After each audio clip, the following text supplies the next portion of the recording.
Are you starting 5, 4, 3, 2, 1? Hello out there in TV land. I'm your host, Reverend Lawrence Gray. Welcome to Victory Lane. We shall continue the reading of the book, Three Pennies from Hell to Heaven, page 133. Otis greeted us at the door. Hey, Slim. Hey, Lawrence. We both said hey as we walked past him into the apartment to take our prospective places. Then the gentleness of her voice melted my heart as she spoke. Hey, Lawrence, how you doing? I said, doing all right, Sheila. Now that I see you, you ought to quit. It's true, Sheila. I mean, working up in the kitchen at Glide and being in this situation here in the lion's den. Hey, to see and hear your voice is very refreshing. Thank you, Slim said. So I guess Lawrence is the only one you've seen walk through the door. She said, oh, hey, Slim, no disrespect. He said, it's okay. I know you and Lawrence got a little thing for each other. I said, man, it ain't nothing like that. Slim said, but you sure hope it could be. Sheila said, Slim, Lawrence is a married man. And since when did that change the price of grits? People are people, and y'all know what I'm talking about. Sheila said, Lawrence, you want a hit? I ain't got too much left, but you're welcome. Slim said, what about me? Never mind. You go on and share with Lawrence. I already got my stash. I took a hit, poured me a drink, and just started enjoying the moment. Slim went through his normal ritual of preparing to get high, and for the moment, everything was peaceful and cool. It's really nice when everything is peaceful and cool in your life, when there are no worries, no frustrations, no hassles, no problems weighing you down. I thought, how come life can't be like this every day, every moment, and every time? I guess it would be too easy to have it like that all the time. Cool slowly began to disintegrate into reality. Good things just don't last for a long time, especially in the dope world. The doorbell rang, and Otis ran to the intercom and asked and found out who it was doing the ringing. Who is it? The reply on the other end brought an array of response from Slim and Sheila. It's Dave and Dave. Sheila said, oh, my Lordy Jesus, I know it's time for me to go. Slim followed with, now here come these two crazies. I tell you, every time you try to have a nice time, these crazy dudes pop up. It wouldn't be so bad, Slim, if they didn't trip so hard. Otis went to the door and let Dave and Dave in. I don't give a hoot about them tripping. They just mess up my high. You got one looking all crazy with that silly look on his face, and the other one, after he take a hit, can't even talk. I believe he needs to be in the Napa State Hospital with all those people. They both came in with the salutation of goodness. Neither of them carried a bad demeanor or personality. They were just as easy as Otis in their conduct in everyday people. Another song. Sometimes I'm right, sometimes I'm wrong. My own beliefs are in my song. There is a long hair who won't accept the short hair for being such a rich one who will not accept the poor one. Different strokes for different folks, and so on and so on and shooby dooby dooby. I am everyday people. Sly and the Family Stone. Hey, Otis. Hi, Slim. Hi, Sheila. Salt and Pepper Dave said, and turned looking at me. Said, I know you Otis' cousin, but I forgot your name. I said, my name is Lawrence. He said, hi, Lawrence. How y'all doing? The other Dave just said, hi, everybody. Slim, being the ringleader of the crew, said, hey, now, don't y'all come up in here with all that crazy mess. I'm not in the mood for it today to see y'all carrying on with that bull. Salt and Pepper Dave said, what do you mean, Slim? Crazy mess. He said, you know when you take a hit, then you can't talk? Oh, it's not going to be nothing like that, at least not today. Yeah, that's what you say right now. We'll see. St. John Dave said, hey, Otis, we got a little bit of crack. Is it okay if we smoke it in here?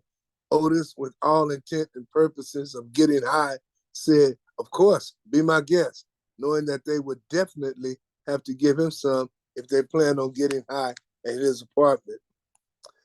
Sheila stayed around about another hour or so while we all transformed into devils. Transformation was inevitable if one gets high.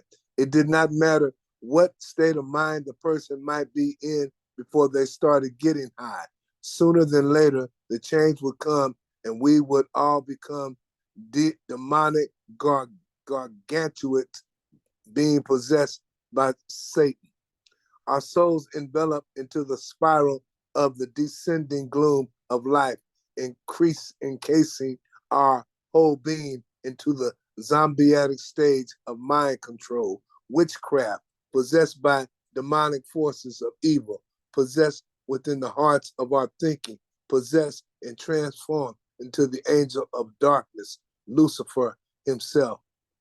Dave started talking. Otis, you have any that Slim staring out the window at the aliens turned back and flared up. I told you not to start that. No talking, stuttering. I do what I want to. Slim. Slim said, I knew you was going to start that no talking, can't understand stuttering crap as soon as you took a hit. Otis, you got something to drink? That's what I was talking about. Before you even open your mouth, when you walk through the door. I, on the other hand, was busy sweeping the carpet, picking up anything that was white that looked like crack, caught up in my own transformation of paranoid silence. St. John Date was doing just what he does when he's transformed after getting high, staring at Otis as if he were a piece of candy. Slim said, and there you go, Dave. What's so funny? He said, nothing, Slim. Then why you got that silly look on your face? I'm just being me. Well, me need to get me straight because I can't take it with y'all tripping, and all y'all need to leave. I came up from my sweeping the carpet, regaining my senses once again, and said, Slim, you can't kick nobody out of Otis' apartment. You don't live here. He said, Lawrence, these dudes are tripping, ruining my high. Well, everybody tripping their own way, and you can't kick nobody out of Otis's apartment. Well, they need to stop tripping. Sheila gathered her things and said, it's been real, gotta go. See you, Lawrence, see you, Slim, and I see all the rest of y'all later. I gotta go. I said, I understand, Sheila. Let me walk with you out the door. Yeah, okay. We cruised down the elevator where she went to the front desk to sign out. I told the receptionist that I would be right back. My hand was exposed and I knew that I would not be able to spend the night at Otis, but I didn't mind at the moment. Being in the presence of Sheila made everything all right. It's something how a woman can turn your whole world around, even if she is just a friend. A woman just has that mystique about her, an aura that is totally magnetic, drawing you closer and closer to her. And I was drawn to Sheila.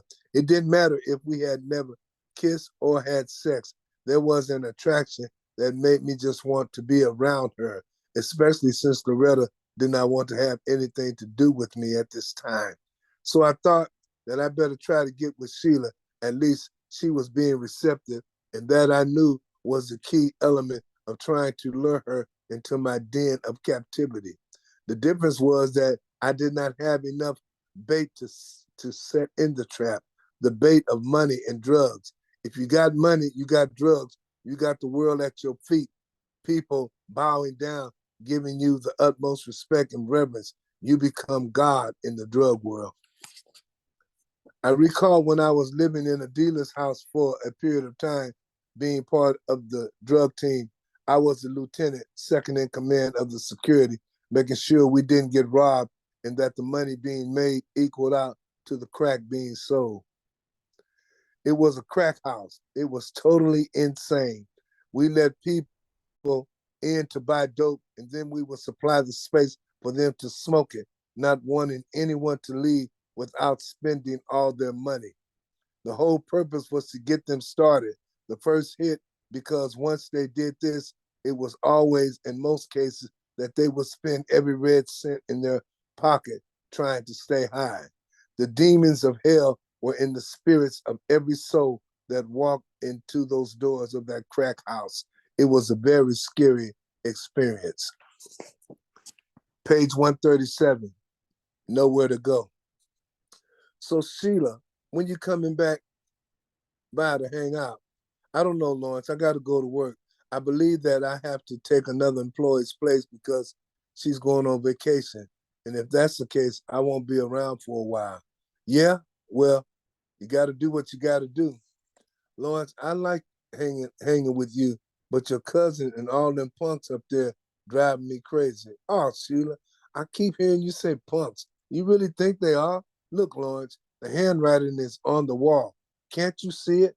Heck, they never have any women over at the apartment. I know you noticed that. Yeah, just you.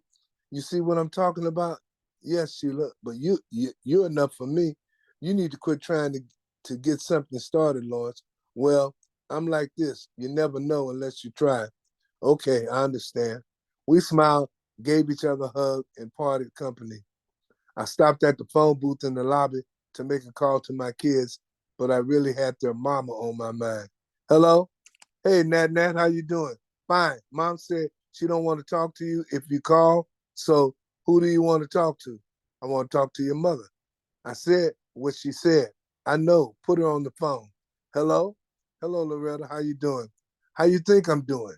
You got us evicted out of our home, and now me and the kids are over here at my mother's house, invading her privacy, even though she does not mind us being here. I don't like it, and it's all your fault. Well, I plan to make it better. No, Lawrence, there is no making it better. Not this time. I had enough of moving from place to place and you and your drug addiction. I just can't take it anymore. I hope you get yourself to some help because you need to. You need to straighten out your life. But as far as you and me goes as a couple, that will be no more. I'm moving on. I'm moving on with my life, and you need to do the same.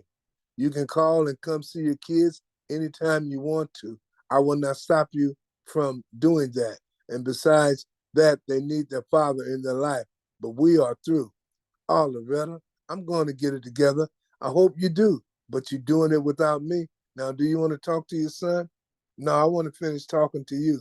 There's nothing left to say. Snooks, your dad. Hey, Loretta.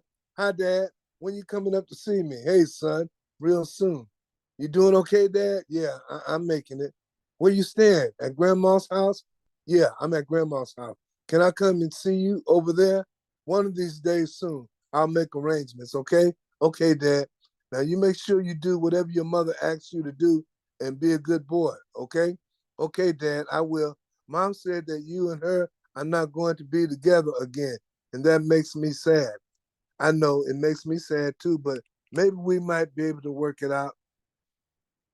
I hope so. Me too.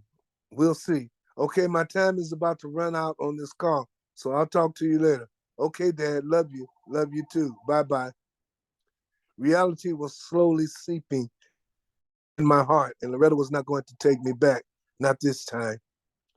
We had been asked to move at least 2 times before, and I lost the house that we were going to purchase with the least option to buy. And this time it seemed that she had come to the end of her road of being with me. I couldn't very well blame her. How long do you stay with someone who is headed for hell and trying to drag you down too? How long do you put up with the lifestyle of a drug addict whose only outlook on life was to get high? How long do you endure the criminal activity of his means of survival? How long do you suffer your finances of having no money? How long can a person take it? I knew that in my heart she wasn't coming back no matter what I did from this point on in my life. I did not want to believe it, but I knew it was true. The Chinese lady at the desk was staring at me as I stood by the payphone looking outside the window. I didn't realize that I was compassed within my soul of my thoughts regarding my family until someone came through the front door. I turned around and began to walk back to the elevator, not paying attention to the lady at the desk as she said to me, "No overnight, no overnight. You stay, no overnight." I didn't say a word. I just pushed the button and walked into the elevator, headed back to Otis' apartment. The dope was smoked up and everyone was coming down. Normality was setting itself back into the scene of life. Slim was in his zone, looking out the window, staring at the aliens. Dave and Dave were watching television along with Otis, staring into oblivion. I doubt if any of them knew what they were watching or concentrating on the program. I took a seat in the chair and started flashing over my life once again. It was one of those times where depression was coming to the surface. The PLOM party, Po Little Old Me, was on.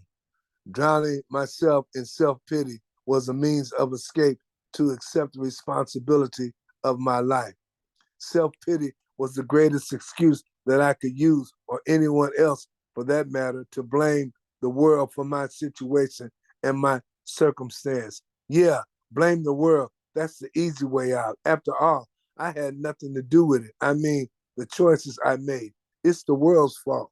The world made me do it. The world controls my thoughts and my behavior. The world and they that dwell therein are the reason that I am homeless. They are the reason that I don't have a job. They are the reason I got evicted from my home. The world and they that dwell therein are the reason I am not with my wife and family. If it were not for the world, I would be all right. If it were not for they that dwell therein, the world, I would have a fighting chance to live a good life. If it were not for the world, if it were not for the world, I want to scream. I want to scream so loud. I just want to scream, stop the world. I want to get off the merry-go-round that's going nowhere but back to the same place over and over again, back to the same spot that I just came from. This is insane. Why do I keep coming back to the same spot, doing the same thing, not ever, not even starting over again, because I'm at the same spot where there is no beginning or there is no ending. Oops, there's always an ending. Nothing good or bad lasts forever. Sooner or later, it's going to end. How will it end? I thought. Will I end up in jail? Will I die getting high? Will I commit suicide? Or maybe I just might commit mass homicide and include suicide. How will I end the cycle of this life that I am now living? God, help me. Hey, Lawrence, what you thinking about? Slim said. I'm thinking about if I want to continue on this path of life or just get off the merry-go-round. Well, I tell you, these people will make you do some crazy things, but I got to tell you, don't do it. Don't do it. No, don't do it. It ain't worth it. Besides, that's what they want you to do. They want you to lose it and do something crazy so that they can lock you up or kill you. You think so? I know damn well what I'm talking about. It's all a part of the setup. I mean, you know that for yourself. You ain't no fool. Yes, Slim. I know, but sometimes things want to make you act the fool. No, Lawrence, it's not things. It's you and how you react to the things that are going on around you. You know what I mean? Yeah, I can either act crazy or I can just ride it with the flow. That's it. And you might as well keep riding because we ain't nothing but a ripple in the pond. Salt and Pepper Dave entered his 2 cents. I think that we all have a choice to do what we want to do in life, and that depending on those choices is how we live and survive in this world. I said, you're right, Dave. It's all based on the choices that we make. I believe that with all my heart, and that's why I do what I do the way I do it. Slim jumped in. You mean being homeless the way you are is your choice? Yeah, I choose to be homeless and live the life that I'm living, and I like it. So you'd rather be homeless than to try and better yourself in life. I'm doing just fine. I eat every day at Glide or St. Anthony's, whichever I choose, and I have a place to sleep, and I get a check every month, and I get my food stamps, and I have the freedom to do nothing all day, every day. It's a great life. You call that great? Yeah, I do. See, Lawrence? See, I told you he's crazy. What's so crazy about that? You're not trying to better yourself to do better. I don't want to do better. I'm content. You content living in the streets? Yeah, I am. What about when you got to go to sleep at night? Where do you lay your head? Where do you lay your head down? I got a place. You got a place? I mean, you got a place with a bathroom and a kitchen and a bed with gas and electricity? If I need to use the bathroom, I get up and go wherever I'm at. And if I need to take a shower, I stop by one of the shelters and take it there. And if I want something to eat, I just go into my cart and get a snack. And I don't need no gas or electricity because at night I'm asleep. What about when you get cold or if it's raining? I got my blankets in the place where I live. I never get wet. Is that right? Under the freeway? Yeah. Under the freeway? Yeah. The wind don't blow, no rain, and it's pretty nice and warm. Why don't you just get a place to stay? You get a welfare check every month. I don't want a place to stay. I'd rather use my money to buy crack so that I can get high. I told you, Lawrence, ain't that crazy? A man would rather sleep outside and be homeless just to smoke some crack. That's crazy. Call it what you want, but that's what I enjoy doing. No responsibilities. I said, yeah, Dave, that's the easy way out. He said, I like easy. Wouldn't have it any other way. Otis said, it's starting to get a little late. I'm going to go to the store and get a drink. Anybody want anything? St. John Dave said, I'll walk with you. I'm going to go home. Slim said, where do you live? Under the freeway too? He said, no, I got a low income housing room up on 6th Street that my social worker got for me. Well, at least you got a place, unlike your buddy. Salt Pepper Dave said, I don't want a place. I'm cool just where I'm at. If I want a place to hang out, I go to Dave's or I come here and see Otis. Slim said, I wouldn't let you in my place every day. Well, we're not that close. Yeah, ain't gonna be either. I don't want you either, Slim. Oh, I'm glad we see eye to eye. I said, what y'all talking about? Not wanting each other. Y'all gay? They both looked at me and at each other and then smiled. Salt and Pepper Dave said, I'm going to leave too. It was nice hanging out and talking with you, Lawrence. See you later, Slim. Not before I see you. The door closed and there sat me and Slim. The silence broke with Lawrence. I tell you, your cousin and his friends, something wrong with them. I said, ain't no more wrong with them as it is with anyone else. Well, you say what you want to say. I believe they all got problems. Name me someone who don't. Well, you got a point there, but their problem is still a little more than other people's problems. I don't know about their problems, but I do know that we all have problems. Yeah, you're right about that.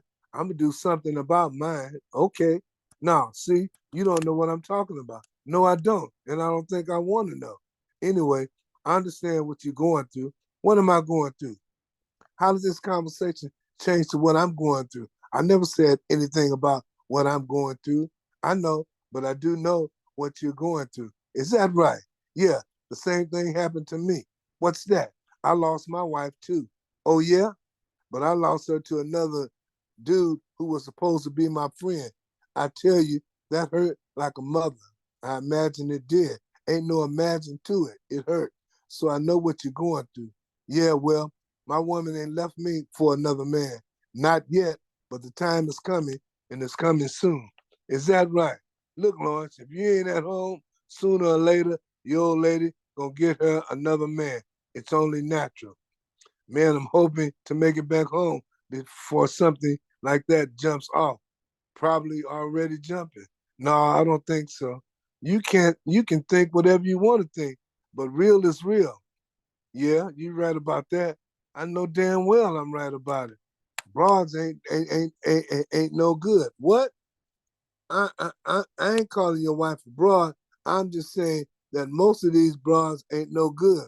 Well, there are a whole lot of men who fit in the same category. Yeah, you're right about that. I ain't trying to cover up for anybody doing anybody wrong, but sometimes we bring things on ourselves. I know if something jumps off wrong here with me and my woman, that I brought it on myself, and I'm facing reality. I hope it don't happen, but if it do, I might go crazy. Nah, you can't do that. That's what they want you to do is go crazy. Lose your mind behind them games. I refuse to do that. I'll kill first. Yeah, that that's a thought. Here. You want another hit? Okay, thanks, Slim. Don't mention it. Like I said, I know what you're going through. You just gotta get ready because she ain't taking you back. You gone. You out. I don't know about that. Look, Lawrence, if she wanted you back, you would be there. Once a woman is through, they through. And I don't give a hoot how much you cry, beg, borrow, or steal, how many kids you got, or anything. When they through, that's it. And you need to hurry up and understand that because I believe that's what's happening. You don't know what's happening to me in my life. Don't get mad at me. You don't want to sit in here at your cousin's apartment while your wife and the kids are miles away. Let me have a drink. Yeah, me too. Slim made a lot of sense of what he was saying, but I did not want to hear it. We sometimes put ourselves into denial rather than face the truth. Denial is an easy way out of facing reality. Denial is an easy way out of doing the right thing. Denial is an escape mechanism that we use to keep reality at bay. Denial. Perhaps I'm at the apex of facing reality, living in denial. The door lock turned and in walked Otis. We sure had a good time with everybody. Huh, Lawrence? Yeah, Otis. We've been having a good time. He looked at Slim and said, Slim, can I get a dime from you? Buy a piece of crack for $10? Slim said, let me see what I got left. Y'all done smoked up all the dope, drank up all the drink, and now you want to smoke my dope. It seemed that this was Slim's favorite line to say when everything was at the bottom and everyone was running out of dope. Uh, I believe it was a power trip for him to have people ask him for dope. As a matter of fact, he would wait for Otis, me, and or Sheila, Dave, to run out of dope, hoping that we would ask him for some, rather to buy some from him. He said, now, Otis, how much you owe me now? Otis said, $150. Okay, I'm going to give you this to you for $10, and that will make you owe me $160. Okay, I'll pay you the $10 tomorrow. I'm trying not to owe you that much when I get my next check. Yeah, whatever. This is $10. I thank you for joining in. Continue next week for the reading of Three Pennies.